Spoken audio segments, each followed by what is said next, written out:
Hi.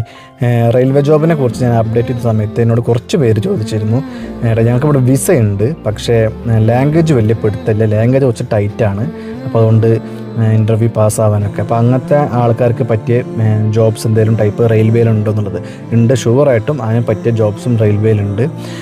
Cleaners എന്നുള്ള ഡിപ്പാർട്ട്മെൻറ്റിലോട്ട് കയറാൻ പറ്റും. അത് ട്രെയിൻ റെപ്രസെൻറ്റേറ്റീവ് നിലപ്പായിരിക്കും, അല്ലെങ്കിൽ ക്ലീനേഴ്സ് എന്ന് തന്നെ പറഞ്ഞിട്ടും. അപ്പോൾ അതിലോട്ട് കയറാം. അതിന് വലിയ ലാംഗ്വേജിൻ്റെ ആവശ്യമില്ല, എന്നാൽ ഈസി ആയിട്ട് റെയിൽവേയിലോട്ട് കയറി പറ്റിയ വേറൊരു ജോബും കൂടിയാണ് അത്. അപ്പോൾ അതെന്താ വെച്ചാൽ ഒന്നുമില്ല, ഞാൻ കണ്ടതിൽ വെച്ചൊരു പക്ഷേ ഏറ്റവും ഈസിയസ്റ്റ് പണി അതായിരിക്കും. അതേപോലെ പൈസ ഉണ്ടാക്കുകയും ചെയ്യുന്ന പറയില്ലേ, നല്ല ശമ്പളമുണ്ട്, ഈസി പണിയായിരിക്കും. റെയിൽവേയിലുമാണ്, ട്രാവലിംഗ് ഫെസിലിറ്റിയും എല്ലാം കിട്ടുകയും ചെയ്യും. ജസ്റ്റ് ട്രെയിൻ വരുന്ന സമയത്ത് ഒന്ന് കയറിയിട്ട് എന്ത് ചെയ്യുക, ജസ്റ്റ് അതിൻ്റെ ബാസ്ക്കറ്റ് ഒന്ന് ക്ലിയർ ചെയ്യുക, ആ പേപ്പർ ബാഗ് എടുക്കുക, ജസ്റ്റ് റീപ്ലേസ് ചെയ്യുക, ഇത്രേ ആവശ്യമുള്ളൂ. ഈ പണിയുള്ളൂ. ചിലപ്പോൾ 3 hours 2 hours മുന്നേ വീട്ടിൽ പോവുകയും ചെയ്യാം. ഇട്ടിട്ട് വന്നാൽ മതി, ആരോഗ്യം നോക്കാൻ വരില്ല, കൺട്രോൾ ചെയ്യാനൊക്കെ. അത്രയും ഈസി പണിയാണത്. അപ്പോൾ അതിലും അപ്ലൈ ചെയ്യാൻ താല്പര്യമുള്ളവർ, എന്താണ് ലാംഗ്വേജ് ടൈറ്റ് ആണെന്ന് എനിക്ക് കോൺഫിഡൻസ് ഇല്ല തോന്നുന്നവർ അതിലോട്ട് അപ്ലൈ ചെയ്യുക.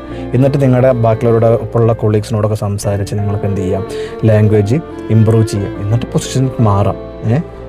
ഞാൻ പറഞ്ഞില്ലേ, വൺസ് ഒന്ന് കയറി കിട്ടാനേ പാടുള്ളൂ. കയറി കെട്ടിക്കഴിഞ്ഞാൽ ലൈഫ് സെറ്റാന്ന് പറയില്ലേ ഇവിടെ ഉള്ളവർ.